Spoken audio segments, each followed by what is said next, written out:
What happens when one of the biggest stars in the world sits down for what should be a simple morning chat, only to face a barrage of disrespectful questions that cross every line imaginable? In just 36 seconds, a celebrated television host would destroy his own reputation with comments so outrageous, so deeply inappropriate, that his guest would have no choice but to walk off set in front of millions of viewers. Jennifer Lopez arrived at the Good Morning America studio that morning expecting a standard promotional interview.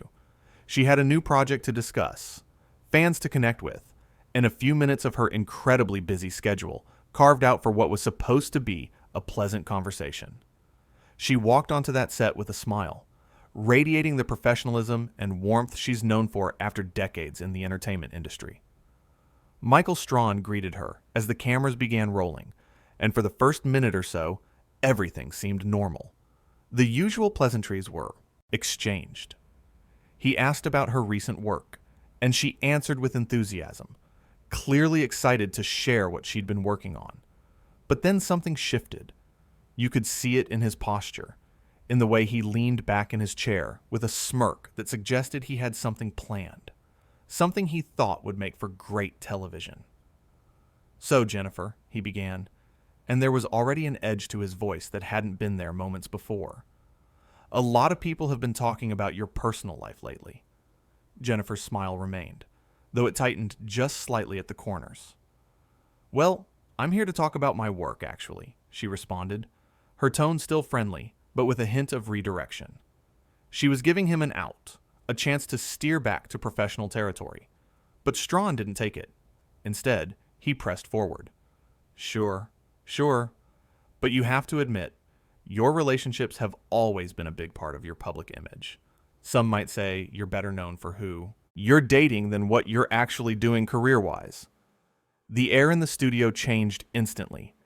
The crew members glanced at each other. This wasn't a typical interview question. This was a jab, thinly veiled as journalism.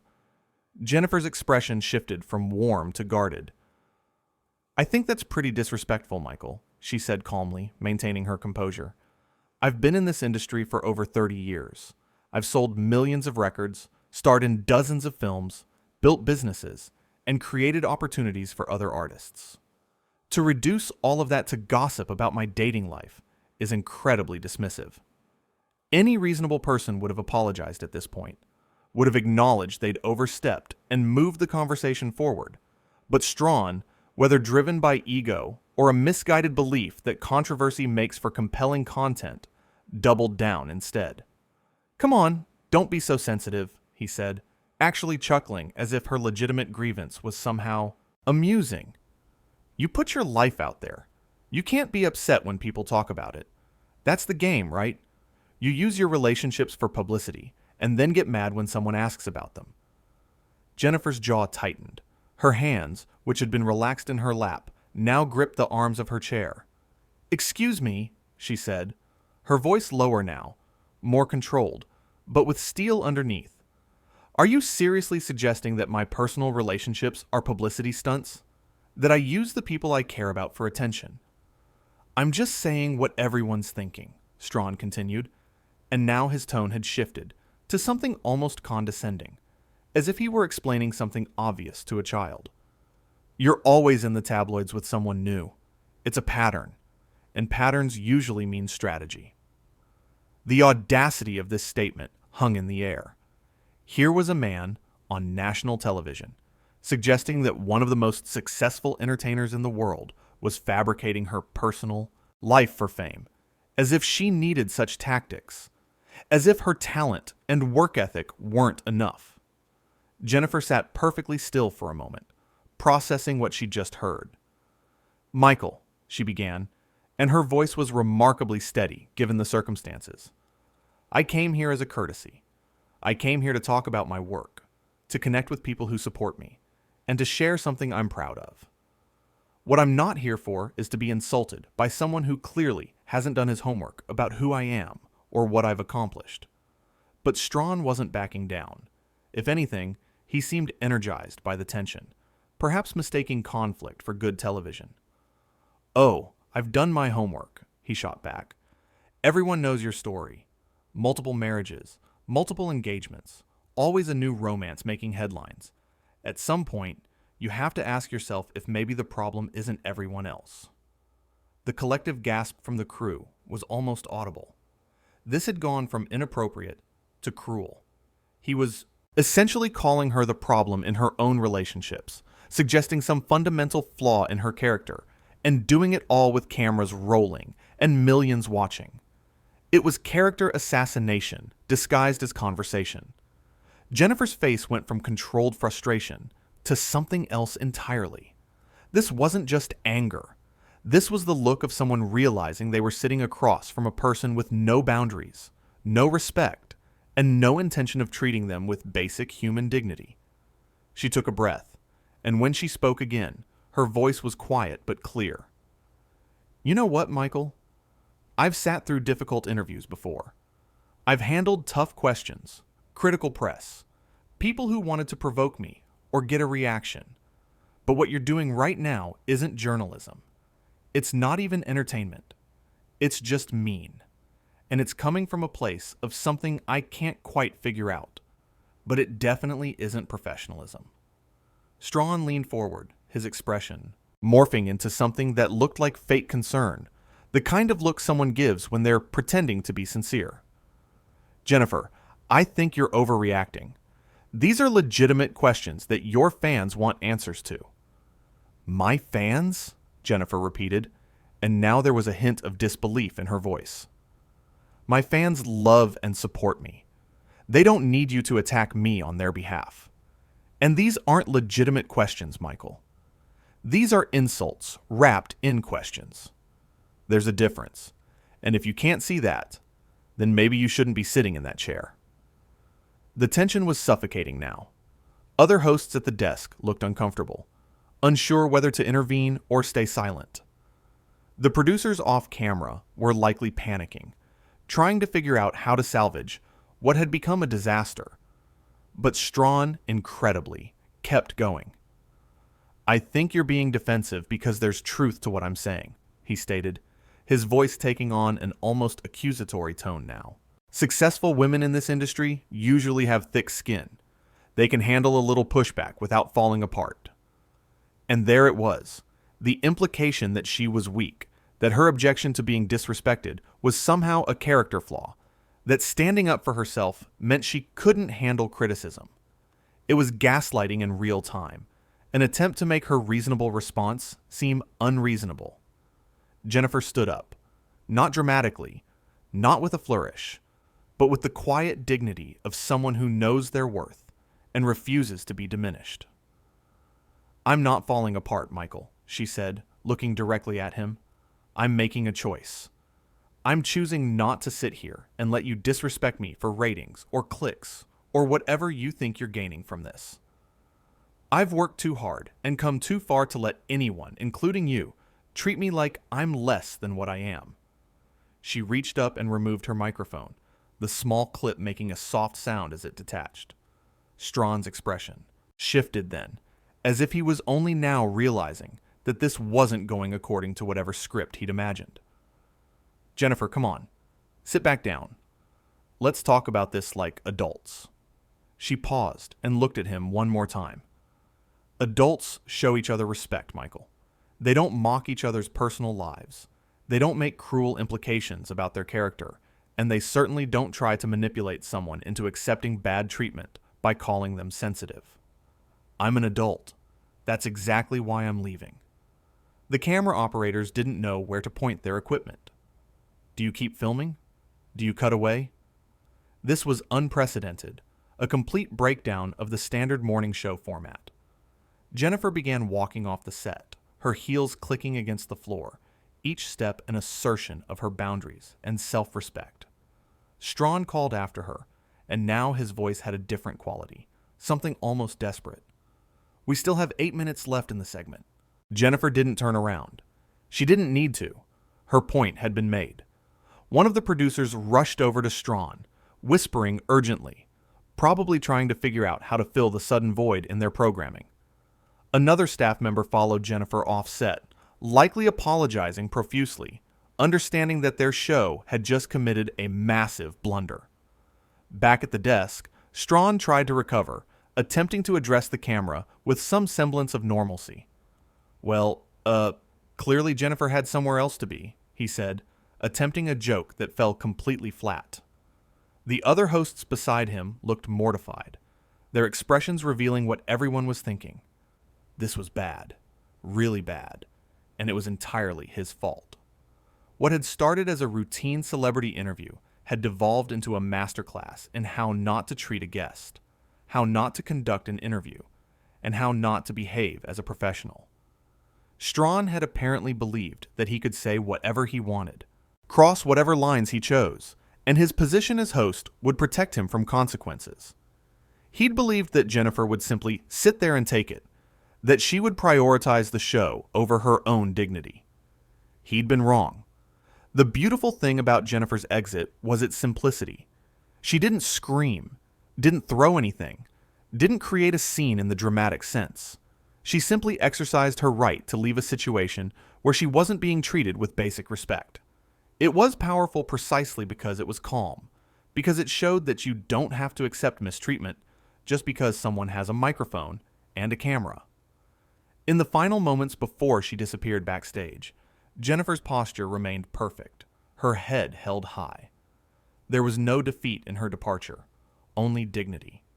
She'd given Strahan multiple chances to correct course, multiple opportunities to steer the interview back to respectful territory. She'd been patient and professional, even as he became increasingly inappropriate. And when it became clear that he had no intention of treating her properly, she made the only choice that respected both her time and her worth. Strahan sat at that desk, trying to transition to the next segment, but the energy was gone. The show had imploded, and everyone watching knew exactly who was responsible.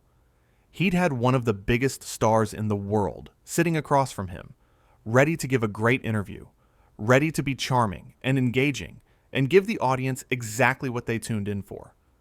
Instead, he'd chosen to be antagonistic, to demean her, to suggest that her accomplishments were overshadowed by tabloid fodder and that her personal life was some kind of calculated publicity strategy. It was a staggering display of poor judgment, made worse by his refusal to back down even when given multiple chances. Each question had been worse than the last, each comment more insulting. He'd treated her personal relationships, her marriages, her life as if they were material for his entertainment rather than real experiences belonging to a real person. And when she'd objected, he'd tried to paint her objection as oversensitivity rather than the completely reasonable response it was. The worst part was the gaslighting, the suggestion that her reaction was the problem rather than his behavior. That particular tactic, trying to convince someone that their justified anger is actually them being dramatic or difficult, is especially insidious. It's an attempt to maintain power by making the other person question their own judgment. Jennifer didn't fall for it. She knew what she'd experienced, knew what had been said to her, and knew she deserved better. As the show cut to commercial, the damage was done. The interview that was supposed to promote Jennifer's work, that was supposed to be a positive moment for both the guest and the show, had instead become a cautionary tale. It showed what happens when ego overrides. Professionalism. When a host forgets that their job is to facilitate conversation, not to attack their guests for sport. Jennifer's choice to walk away was radical in its simplicity. In an industry where celebrities are often expected to endure all manner of inappropriate questions and comments with a smile, where speaking up is frequently portrayed as being difficult or high maintenance, she'd drawn a clear line. She'd shown that there's nothing wrong with removing yourself from a hostile situation, that staying and tolerating disrespect isn't strength, but rather a betrayal of self. For Strahan, the realization was likely setting in that he'd made a catastrophic error. You don't insult someone of Jennifer's stature and walk away unscathed. You don't treat a guest poorly on live television and expect there to be no consequences. The entertainment industry has a long memory, and this moment would define how people saw him for a long time to come. The irony was that he'd probably thought he was being edgy, thought he was asking the tough questions that would make for compelling television. But there's a difference between tough questions and cruel ones, between journalism and harassment. A skilled interviewer can ask challenging questions while still maintaining respect for their subject. They can explore difficult topics without demeaning the person sitting across from them. Strahan had shown none of that skill, none of that nuance. What made Jennifer's response so powerful was that it wasn't about revenge or getting even. It was simply about self-preservation and self-respect. She didn't owe anyone her presence in a situation that was actively hostile to her. She didn't owe Strahan the opportunity to continue disparaging her for the sake of his show's ratings. She owed herself the dignity of walking away, and that's exactly what she provided. The segment had started with such promise. A beloved entertainer, a popular morning show, a chance for connection and promotion. It should have been easy. All Strahan had to do was be respectful, ask about her work, maybe throw in one or two personal questions that were tasteful and relevant. Instead, he'd chosen aggression, chosen to frame her entire career through the lens of her romantic relationships, chosen to suggest she was somehow less legitimate because of tabloid coverage she didn't even control. Every step Jennifer took toward that exit was a statement. It said that her time was valuable. It said that her dignity was non-negotiable. It said that being a public figure doesn't mean accepting abuse as part of the job description. And most importantly, it said that sometimes the most powerful thing you can do is simply refuse to participate in your own degradation. The cameras had captured it all. The initial warmth, the gradual shift in tone, the mounting tension, the multiple chances given and wasted, and finally, the quiet but definitive exit. It was all there for anyone to see. A complete record of how an interview can go wrong when one person decides that creating conflict is more important than creating conversation. Strahan's attempts to justify or minimize his comments, both during and after Jennifer began to leave, only made things worse. They revealed someone who either genuinely didn't understand what he'd done wrong or who understood perfectly, but was too proud to admit it. Either way, it didn't matter. The damage was done, the line was crossed, and Jennifer was gone. In those final moments, as she walked through the studio and toward the exit, she carried herself with the poise of someone who knows exactly who they are. There was no doubt, no second guessing, no worried glances back. She'd made her decision based on how she was being treated, and she was comfortable with that decision.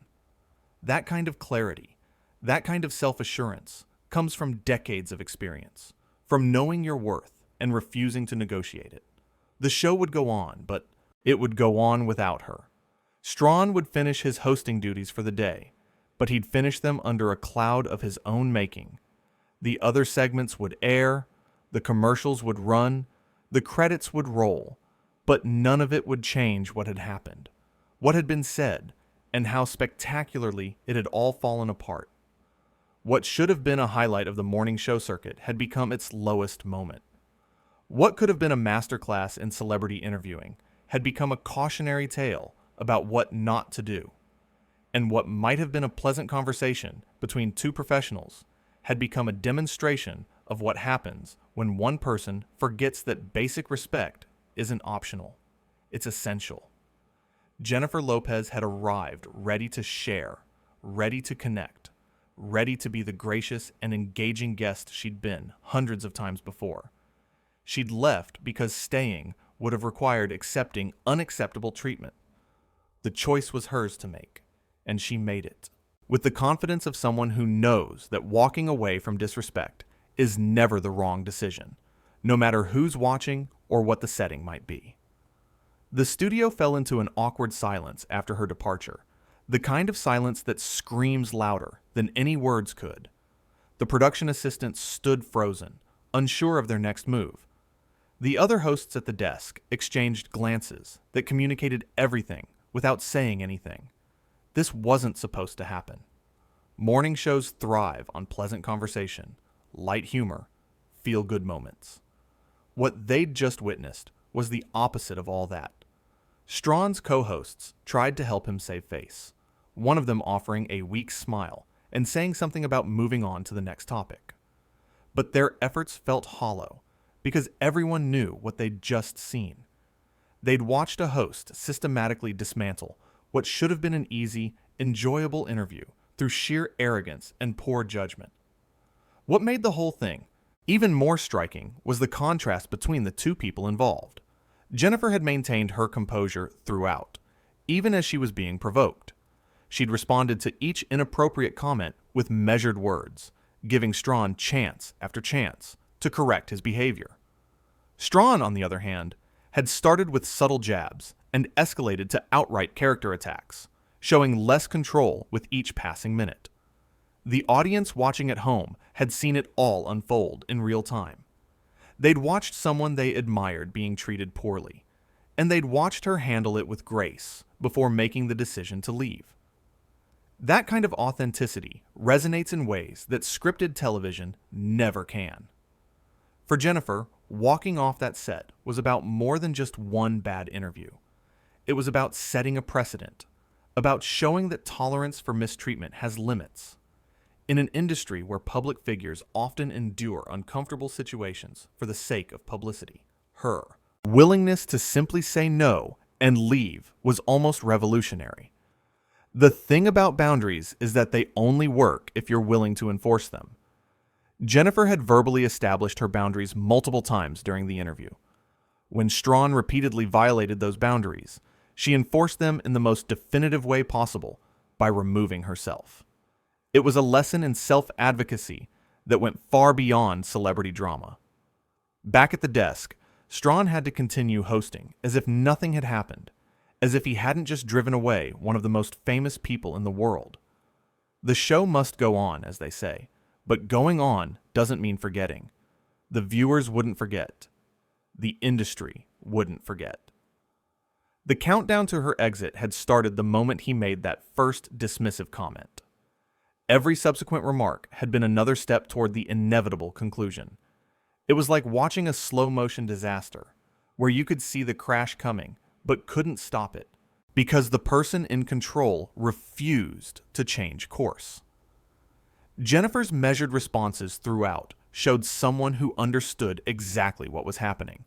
She could have matched his hostility. She could have made a bigger scene, but she didn't. Instead, she took the high road, maintained her dignity, and simply removed herself when it became clear that respect wasn't going to be forthcoming. The power dynamic in that interview room had been interesting to observe. On paper, Strahan had the power. He was the host. It was his show. But Jennifer had shown that real power comes from self-respect and the willingness to walk away when a situation isn't serving you. She didn't need his show or his approval, and that independence gave her all the power she needed.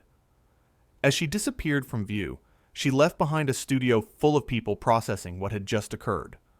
Some were probably angry at Strahan for creating such a mess. Some were probably worried about the fallout. Some were probably just shocked that it had escalated so quickly. But all of them had learned something about what happens when you mistake cruelty for courage. The interview had lasted less than 10 minutes from start to finish, but those minutes would be dissected and discussed for far longer. Every comment would be analyzed. Every facial expression would be scrutinized. Every moment of tension would be replayed and examined. And through all of that analysis, one thing would remain crystal clear. Jennifer Lopez had been the professional, and Michael Strahan had not. The beautiful simplicity of her exit stood in stark contrast to the complexity of what had led to it. Walking away is often portrayed as giving up or backing down, but in this case, it was neither.